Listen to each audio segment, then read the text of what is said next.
Hello, ladies and gentlemen. Welcome to Triple in Media. I am Dr. NIK NIKAM, and my special guest is Dr. Manju. And today we are going to be talking about holiday blues or holiday stress. Maybe not the right good topic to talk about on a holiday. When we were young kids, holidays means always fun.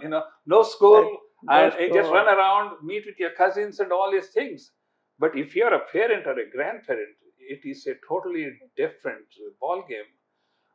And you're a family doctor, and I guess you deal with the kids and also with I do deal with kids and adults, and parents and the grandparents, and the grandparents through the whole just spectrum enlighten of us as to what are all the different kinds of challenges that parents and grandparents face during these holidays. And as I said, holidays are not fun for parents and grandparents, and especially if you have family visiting from out of town or some unfriendly family members or guests in your place. How do you deal with all these things? So that is very true. Everybody faces through holiday stress, starting before Thanksgiving to the end of the new year. To a couple of things that add to the stress. One thing right now, living in the northern hemisphere itself, if you call the winter blues or the seasonal affective disorder, particularly more common so in the winter when you're not exposed to the sunlight, you can feel depressed, anxious, because the sunlight is really important for a person's mental status. So when you're indoors, I mean, in Houston, it's probably not as much because we do have adequate sunlight. But if I was in New York, definitely seasonal affective disorder or the winter blues, I would see a lot more patients with that. So when I'm talking about winter blues or the seasonal affective disorder, similar, but the seasonal affective disorder is a lot more. People feel a lot more depressed. Winter blues is only a periodic, short-term time where you're feeling increased amount of stress. At least about 60% of the American population would feel increased amount of stress during the winter months. It's due to increased expense, increased budgeting, planning for the holidays, planning for the gifts, planning for partying, entertaining, hosting people, added budget expenses, all that adds to somebody's distress during this time. So physical, emotional, financial, psychological, everything. You mean temperature-wise, everything. Seven steps of the emotional stress, everything gets affected. So the best way somebody can deal with it is adequate planning and having a good support system, budgeting, planning your tasks right, discussing with the significant other, with your kids or children, what you can do, how you can do to minimize the risk of additional expense, unplanned travel, all that add to the stress. Added to that, when you have older second generation parents or somebody in the house who might be noctogenarians, adds to the stress of dealing with having them with the younger generation or the grandkids coming in to visit, and coping with the emotional bonding and the attachment also adds to the stress. So all this you can plan ahead, you can discuss with the family members and write it down. If you feel under stress, write it down. I mean, older patients, sometimes they also forget, they have dementia. It's always best to make a list, check off your list. You have 10 people on your list, you want to get less, check off the list so you're not feeling overwhelmed and stressed. And then get more sunlight, and particularly more in the northern hemisphere. Houston South is good.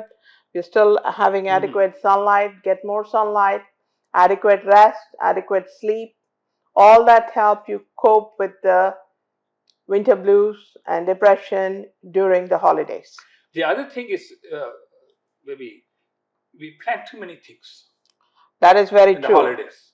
That's very true. We plan for kids, we plan for guests, we plan for ourselves. I say by the end of the day, you're like a dead meat. Yeah, I think end of the day, you're planning for everybody else and you're not focusing on yourself. Health. I think my suggestion would be focus on yourself and your health first. Take care of that. Everything else will fall into place. And of of course, there's another topic which is kind of sensitive that, like some people don't get along with some people. I don't want to categorize them. How do you deal with that? You already have the holiday stress, holiday blues, then they are guests in your house, and you try to do everything possible, but some people you just can't please. So sometimes you definitely deal with that hostile environment when you have a bunch of family. Somebody can get along with other people. This Could be the person can, siblings, it could be yeah, somebody siblings else. can get along with the in-laws or somebody else. So that stress is always there. So you just need to be able to manage being the middle person if you're the host. Try not to get that stress to your own personal life. So whatever the differences they have, let them deal it after they finish their visit with you. What you're doing is just hosting, entertaining at this period of time. Enjoy the moment in front of you, enjoy the family reunion and the kids and the grandkids. I feel they should plan less. Less is better. Of course, absolutely. Less is better. Less is Whenever better you're because dealing with the stress, less is always better. because I remember, you say, okay, we're going to go to this NASA, we're going to go here, Galleria, we're going to go there for dinner. I said, by the time I finish all these things, it That will is be too like stressful. midnight. And what else can people do? There are medical emergencies also can happen. Medical emergencies also do happen when you are under a lot of stress. So first thing I would suggest everybody before the end of the year, at least whatever they need to do health wise, have a proper checkup, plan for a healthier lifestyle during the new year. We're barely 20 days into the new year, so they can plan and set targets for their health, weight, diet, lifestyle changes, whatever they want to do, and also to coping strategies. If you can't cope, you're under stress, sometimes listening to music will help.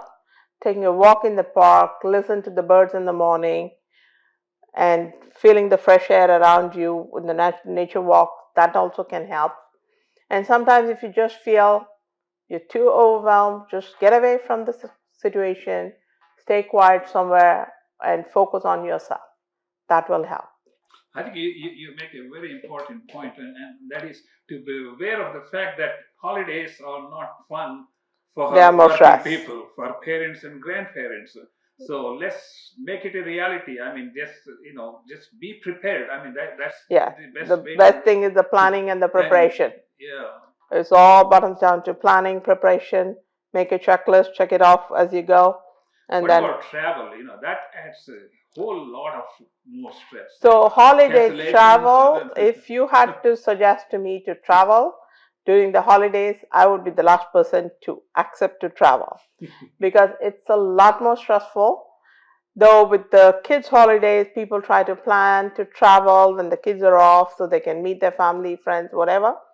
And if you think there's 40 to 50% of the people do travel during the holidays.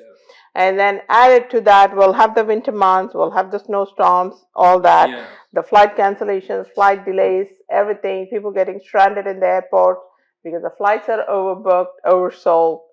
All that adds to the stress of person traveling. For me, staycations are the best during the holidays. Stay at home, enjoy things around your town. There's always places around town that you can do. Even in the worst case, have a little game with the kids, something they can connect to with all the cousins and enjoy the moment. Absolutely. I think you touch upon so many important aspects of one, recognizing that these holidays are not going to be fun. Not easy. They're not fun and especially if easy. you're the working person. Right. And number two, be prepared for it. And the third point is you talked about the holiday blues because of the weather changes and being cooped up inside the house in the cold weather. We have no place to go. No place to go. And lack of sunlight. The more time you spend at home, the more fighting gets around the house. More hostility in the house. Yeah. Any other final thoughts on how people can be just relax and just chill it and enjoy the holidays? I think the next other thing I would talk about during the holiday stress is overeating and indulging in too much food. Because food is available, that doesn't mean you have to eat it.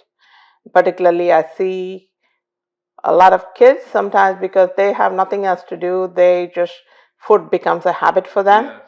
So I think, and then we are looking at a future generation where the 50% of the kids in America are obese. Yes. I think we need to focus on that and try to avoid overindulgence in the foods.